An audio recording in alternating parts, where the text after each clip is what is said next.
Hello and welcome to part 12 of Let's Translate Light Novels, where we look at this out-of-print light novel, Seiran Den, its prequel to Fushigi Yugi, and I have my patrons try their hand at translating it, and I critique it, and from that we all learn about the translation process and a little bit about advanced level Japanese. For some disclaimers and other things, check out the video description. You'll also see credits of my patron translator contributors, if they want to be named, and let's just jump right into it. So lines of dialogue here. じゃあ今度は私がいいことを教えてあげるね。So, 私, so we know it's Talia talking.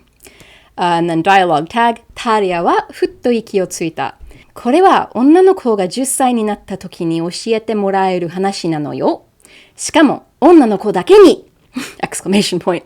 そして少女は話し始めた。This is a very long section, but I kept it intact just because it kind of goes together. All right, so じゃあ今度は okay, well this time, well now, this time I'm gonna teach you, like, okay, it's my turn now to teach you something good. ね? Remember a few episodes ago, いいこと教えっこしない?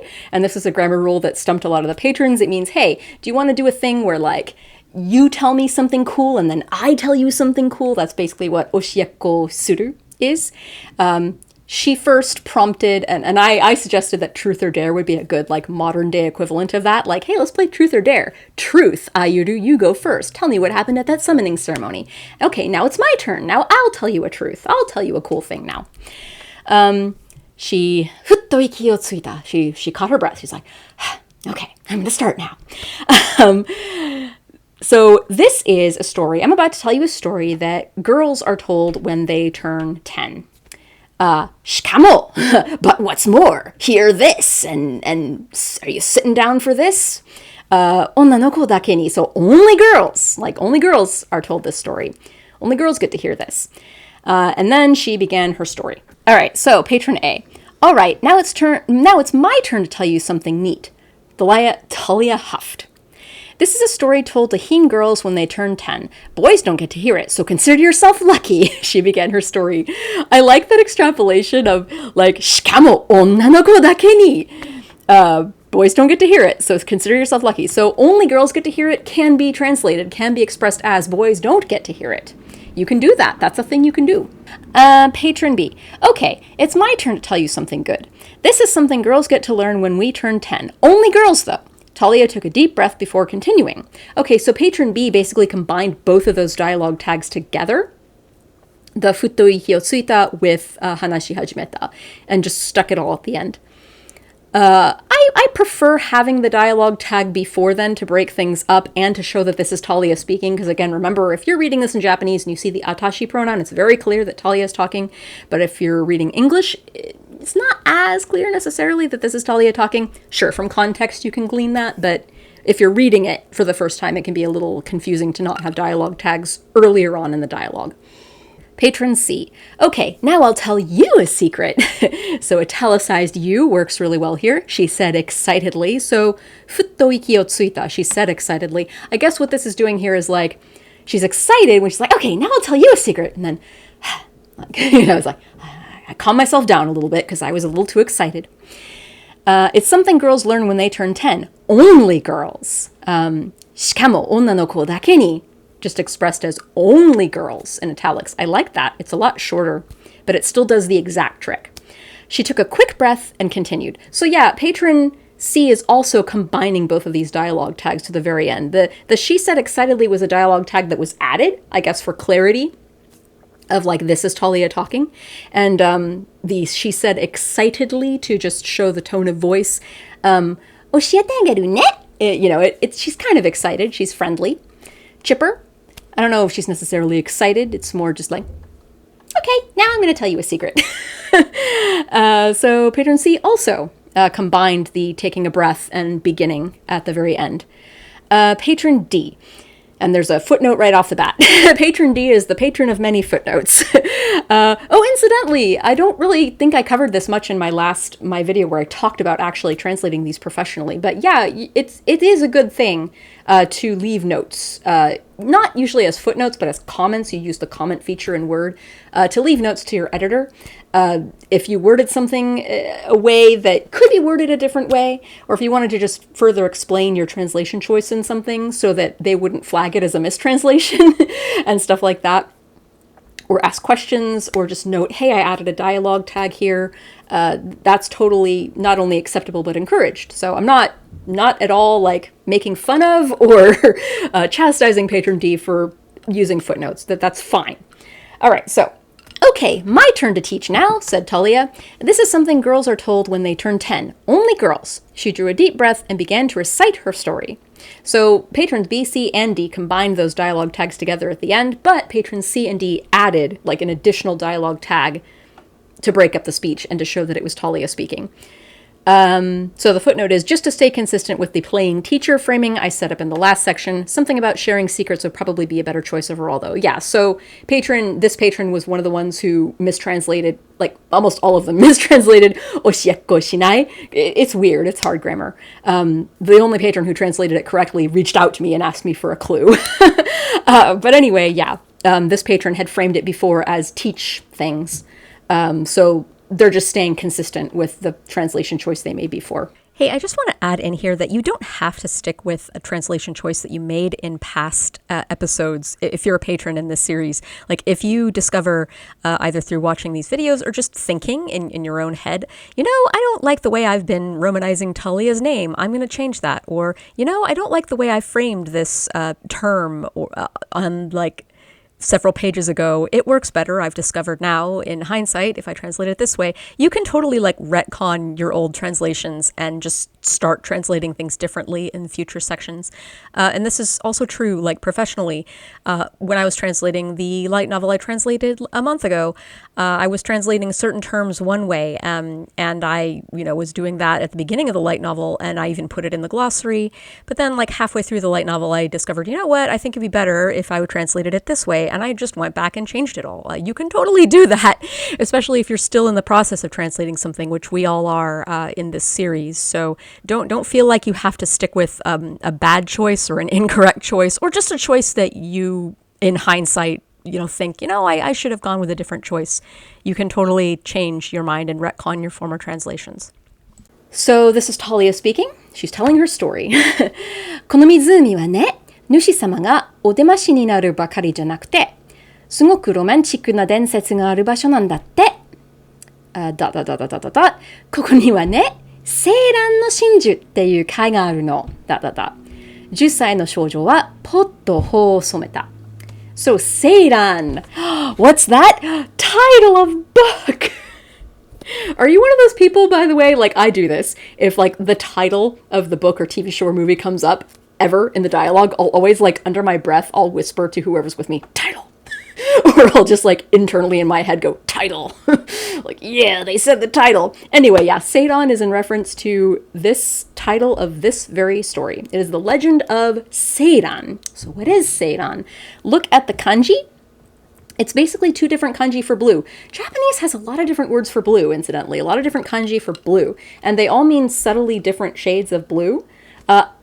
Just like we have a lot of different words in English for blue. In my choir, we actually sang a few years ago a song where the lyrics are basically just a bunch of different words for blue, like cerulean, aquamarine, like all these different words for blue. And I don't even know personally the nuances of all of them. I'm sure artists know this better than I do. But yeah, this Seiran, it's like a deep, very, very deep, vivid, I think more indigo-y sort of blue. If you look at the cover art, actually, I don't know how well you can see it, but like right next to Naked Soy, it's, come on, focus. Don't focus on me, focus on the book. It's this right here and this, because there's two of them. So it's that color, more or less, assuming that's the color Wataseyu meant. I don't know. Anyway, yeah, that's Seiran. Let's see how the patrons translated that. I'm interested to see that. Okay, so about this lake, konomizumi wa ne, this isn't just a lake where our god makes his formal appearances. It's actually, there's actually a really romantic legend attached to it. Nandatte, so they say. Koko ni wa ne, so let me tell you about this place. There is a pearl. There's a shell here called a Seiran Shinju. It's a pearl. So it's kind of wordy to say there's a shell called the Seiran pearl. I would just say there's a pearl. Or I guess you'd say there's a shell called the Seiran pearl.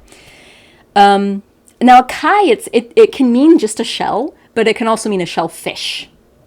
And I mean, shells come from shellfish, so that does make sense. But it's not always specified if they mean the living shellfish itself or just the shell. But I would assume it's a shellfish that she's talking about here. So there's a shellfish. I don't know, though. It could just be a shell. Because it says, Seiran no shinju teiyu kai ga aru no. It's not like, Seiran no shinju o motteiru or yadotteiru kai ga aru no. It's like, it's not a shellfish that houses or holds a Seiran pearl. It's a shellfish that's called the Seiran pearl. I guess, yeah, it's a shellfish called Seiran pearl, or the pearl of Seiran, however you choose to translate Seiran. I would probably translate that. I would probably choose a really romantic sounding word for blue, like cerulean. I don't know. What word would you choose for that? Indigo, perhaps? I think, yeah, in Small Sarah, when I translated this when I was 18 and intermediate level Japanese, I think I chose indigo. There's this shell. There's this shellfish here called the pearl, the indigo pearl. The 10-year-old girl's cheeks potto someta, so they blushed, like pinkness just kind of bloomed on the 10-year-old girl's cheeks. So patron A, this lake isn't just the place where Lord Tenko appears, you know. There's a very romantic legend about it too. It is said to contain a shell called the Seiran pearl. Her cheeks flushed a lovely pink. So patron A left it as Seiran. That's a fine choice. Patron B, so this lake, right? You obviously know about the ritual, but that's not all it's for. There's a really romantic legend about this place too. See, there's a shellfish in this lake called Seiran's Pearl. The 10-year-old girl's cheeks turned pink as she said the name. Okay, I dig it. This has a little more character voice to it. So this lake, right? Obviously you know about the ritual, but that's not all it's for. See, you can kind of like when I say it out loud, automatically I have a little more character inflection. Oop, I'm running out of battery. No! All right, we're going to have to deal with my disembodied voice and my anime avatar for the rest of this episode because I am not filming this on a different day with putting on makeup again and setting up my lights again. Nope. So disembodied Sarah it is. Anyway, yeah, so that was patron B. Patron C. This lake isn't just where the Lord makes his appearance, there's also the super romantic legend. They say there's a shell here called the Seiran Pearl. She blushed. Oh, incidentally, I'm remembering now, when I sent this translation to my patrons, I have to type these all out by hand, by the way. I have to transcribe them. I don't have them word processed. So I had accidentally typed Sugoku as Sogoku. They all caught that just fine, though, so yay! But yeah, anyway, sidetrack. This lake isn't just where the Lord makes it, the Lord, again, it's kind of weird, his appearance. Makes his appearance... I suppose that's fine, that works. Odemashi ni naru. There's also the super romantic legend. I like super romantic for sugoku romanchiku, because it is sort of like super cool, super romantic. They say there's a shell here called the Seiran Pearl. She blushed. Yeah, so 10 no shoujo wa potto ho someta is very wordy. The 10-year-old girl's cheeks bloomed into a blush, and just, she blushed. I maybe would have expanded and made that sound a little more poetic, the whole she blushed. But, you know, just showing that you can do that. And then patron C made a note, I assume there is just one Seiran Pearl. That's actually not true. There's more. They say there's a shell here called the Seiran Pearl. So legend has it that would work. They say, people say, patron D, this lake, it isn't just where Lord Tenko appears to us. It's also the setting of a really romantic legend. I kind of like the setting of... For Bashul.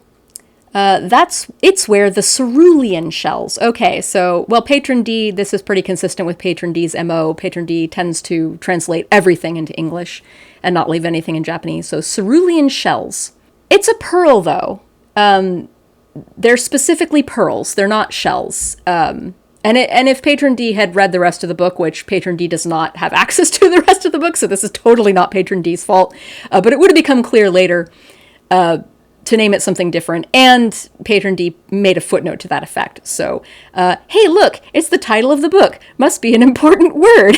Without knowing exactly what the author intends to symbolize with this color, I just picked a nice-sounding English color that looks vaguely in the same range that Seiran seems to describe. I kind of wonder if the between Sei and Dan aspect of Seiran might play into Ayuru's backstory later on, but maybe I'm thinking too hard about that, and it really is just a pretty bluish color. Anyway, I don't have a better idea for how to translate it as of yet. Yeah, I think cerulean pearl would work, but shell, no. Like, the pearl is found in the shell. But the thing that is actually the legend is about is the pearl. Color suddenly bloomed in her cheeks as she spoke. Yeah, I like the suddenly bloomed for poto. Yeah, it really is like that. Like, she's talking and her face is not blushing, and then whoop, her cheeks just kind of whoop, they turn pink. Next line of dialogue. その回はね、心から愛する人のいる女の人にだけ見えるの. That was really, really choppy Japanese. Sorry about that. 貝の中にはね、この香水のように青く美しい色をした真珠2つ入っていて、2人はそれを愛の証として一生分かち持っているの. Okay. So, その会話ね. So, and this shell, you see, 心から愛する人. So, no eater. So, 女の人. So, the subject is 女の人. Woman, girl, female person. A girl who has a person whom she loves with all her heart. 心から愛する人のいる女の人. So, a person who, a woman who has a person whom she loves with all her heart. にだけ見えるの. So, only a woman who has a person she loves with all her heart can see this shell, this shellfish. 貝の中にはね、この香水のように青く美しい色した Okay, so inside the shell you see, inside the shellfish you see, there are two, so it's not just one pearl, it's two pearls that have a beautiful blue color just like this lake. And 二人は, the two lovers basically, hold them, wakachi, so they like divide them. Like each one of these two lovers takes one of these two pearls, motteru, so they keep them with them their entire lives as a symbol of their love, basically. So patron A. The shell can only be seen by a woman who loves someone with all her heart. I really like that reworking of that first sentence. Remember how clunky it was when I tried to like word it the way it was in Japanese? There's two pearls inside the shell as blue and beautiful as the water of the lake. The woman and her lover can share the pearls as a symbol of their love for the rest of their lives. I like this wording a lot. This is good. Patron B. It's only visible to girls who have someone they love from the bottom of their hearts. That's a little bit wordy. I prefer patron A's making it a singular woman. Even though, you know, this can happen to multiple women. It's not just literally one woman in the entire world gets to see this. But just comparing the two sentences, the two translations, it's a little cleaner when you word it as one woman. It's not clear in Japanese if it's like one woman or multiple women. It applies to multiple women. But you can word it as just a woman. And I think it's cleaner that way. It's only visible to girls who have someone they love. This whole girls who... a woman who loves someone with all her heart. Girls who have someone they love from the bottom of their hearts. It gets a little wordy and confusing. The have someone is not needed, just love. And inside the shell are two beautiful blue pearls, the color of the lake itself. When a girl finds the pearls, and now we're changing, see, from girls and then to a girl. So I think it's a little better for consistency's sake to just make it all a girl. And then you can just say she, because we already know you're talking about a girl, like a theoretical girl. When a girl finds the pearls, she gives one to her lover, and the couple carry them as a token of their love for the rest of their lives. So a little overly wordy, could delete some words here and there and reword the whole thing as just one girl, or always as all girls, although again I think it's clearer if it's just one girl. Patron C. The shell would only be visible to a woman who loves someone with all her heart, and inside the shell would be two pearls. This whole would be, I think it's because it's a legend, and you know, it's not necessarily true, but it sounds kind of weird, so I would make it just has, and you know, the shell can only be seen by, not the shell would only be visible. The shell would only be visible to a woman who loved someone with all her heart, and inside the shell would be 2 pearls as beautiful and blue as the lake. They would each keep one for the rest of their lives as proof of their love. I like they would each keep one for the rest of their lives as proof of their love. Patron D. They're shells that can only be seen by a woman who loves someone with all her heart. And inside each shell, there are 2 cerulean pearls that shine with the same beautiful blue as the lake water, and the 2 of them will carry the pearls for the rest of their life as a token, it would be for the rest of their lives, as a token of their love. Yeah, so Patron D worded this not as like a theoretical would, but just this is, even though it's a legend, Patron B is wording it as if it is true, which works pretty well. It sounds a little more natural. The next line, タリアはそこで横の少年を見た。ねえ、アユル聞いてるの? Small tsu, question mark, exclamation point. So the small tsu and the commas in here give Talia a bit of a voice. It's like, ねえ、アユル聞いてるの? So again, think of commas, not again. From my previous episode, I mentioned that commas in Japanese writing are, you can kind of think of them more as just pauses in a person's speech rather than like the actual comma punctuation. So it's like, ねえ、アユル聞いてるの? There's like little pauses between those things. So Talia stopped right there, そこで, and looked at the boy next to her. Hey, Ayu, are you listening to me? Like, I can just imagine her also like, hey, Ayu, I'm snapping my fingers. I know you can't see me on camera anymore because my battery died, but, you know, I can kind of picture that. Patron A, Talia stopped and saw Ayuru. Not saw, looked at. Hey, are you even listening? I like, are you even listening? That shows her sort of like indignation. It's like, I'm telling you this really romantic legend, and there's like a subtext here. Like, there's a reason I'm telling you this. I like you. Are you even listening to me? I like that wording. Patron B, here, comma, so soko de, Talia finally chanced a look at the boy beside her. Ayu, are you even listening? Ooh, the same translation as Patron A. Finally chanced a look at the boy beside her. It's not so much chanced a look. It's more like that implies that she was avoiding looking at him and now she's finally looking at him, which I think is probably pretty consistent with the tone of the scene. She's kind of shyly telling him the story and blushing and like rattling on about how romantic it is, and then she finally stops and like actually like looks at him to see how he's reacting, and then she sees that he's just kind of meh. And like, are you even listening? So it works. It's a valid extrapolation. Here is kind of strange. I would just, more like Talia stopped there, or Talia cut off there, or Talia paused, and finally chanced to look at the boy beside her. Here, I don't know, is a little bit weird. I think it's a little overly literal with sokode. Patron C, Talia looked at Ayuru, so just no nuance there, just looked at Ayuru. Hey, are you even listening, Ayuru? And it works though, because like if you look at what came before that, it's just a bunch of Talia rattling on about legends, and then there's a ... and then Talia looked at Ayuru. Hey, are you even listening, Ayuru? So with the punctuation, it kind of shows what's going on in that scene just fine without adding a bunch of words. Patron D, she glanced at the boy beside her. Hey, are you listening, Ayuru? Okay, so Patron D shows a little less anger and a little less annoyance because it's missing an exclamation point. And glanced sounds a little casual here.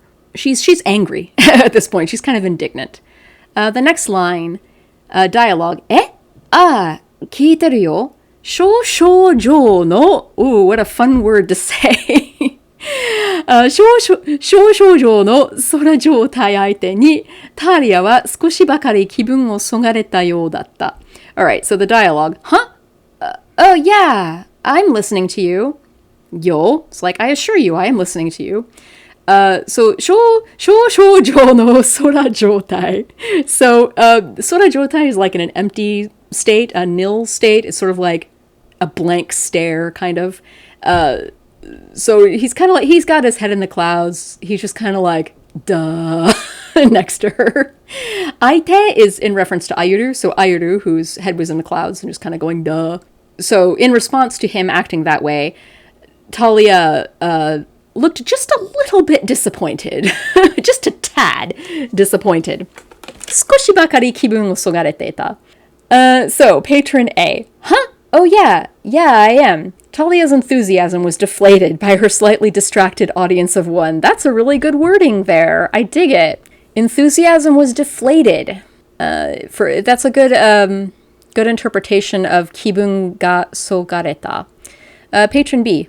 Oh yeah, of course I am. Some of the wind seemed to leave Talia's sails when she noticed how little attention Ayu seemed to be paying her. So notice how seemed comes up twice in the same sentence. You want to kind of avoid that. I think some of the wind left Talia's sails when she noticed how little attention Ayu seemed to be paying her. Or some of the wind seemed to leave Talia's sails when she noticed how little attention Ayu was paying her.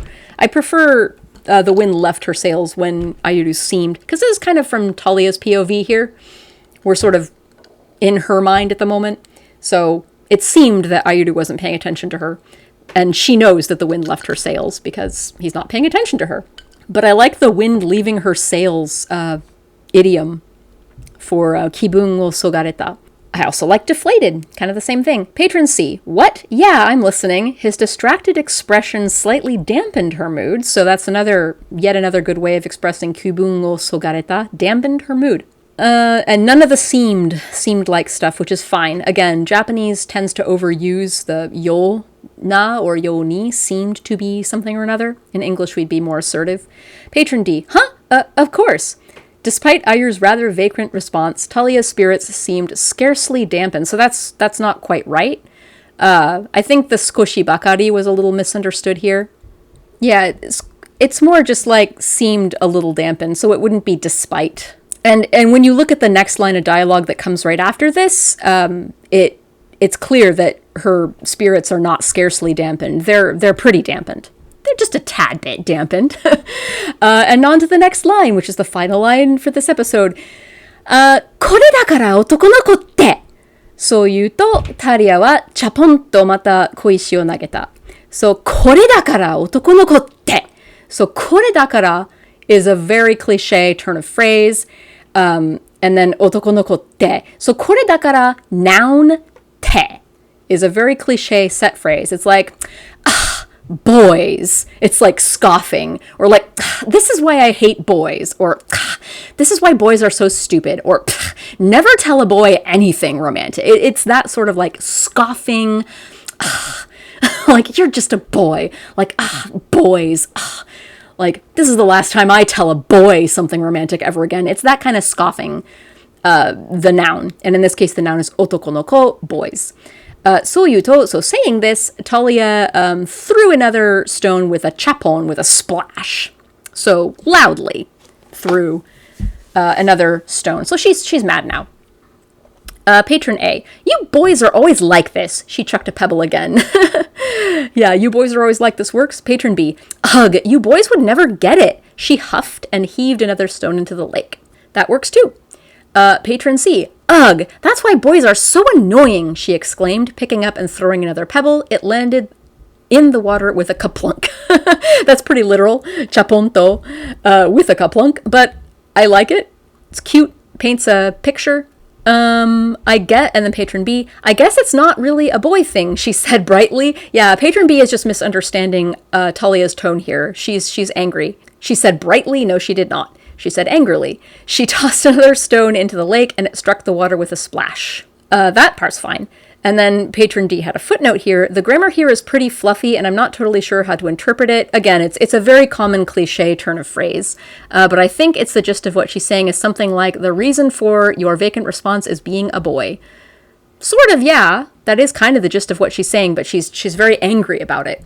Okay, well that's it for this episode. Sorry my camera battery died. I forgot to charge it before I started filming these episodes, and they're very long, so no wonder that it died. But anyway, at this point, I'd like to thank the patrons for helping make this series possible, especially the patrons who contributed to this video and the other videos, and especially to my super patrons, Greg, Lay, Henry Roaming, and Data Fox. And if you want to be part of this, join my Patreon at the $12 level, and I'll send you the text for next month's videos in advance, and you'll have a chance at translating it if you want. See you next month. Bye!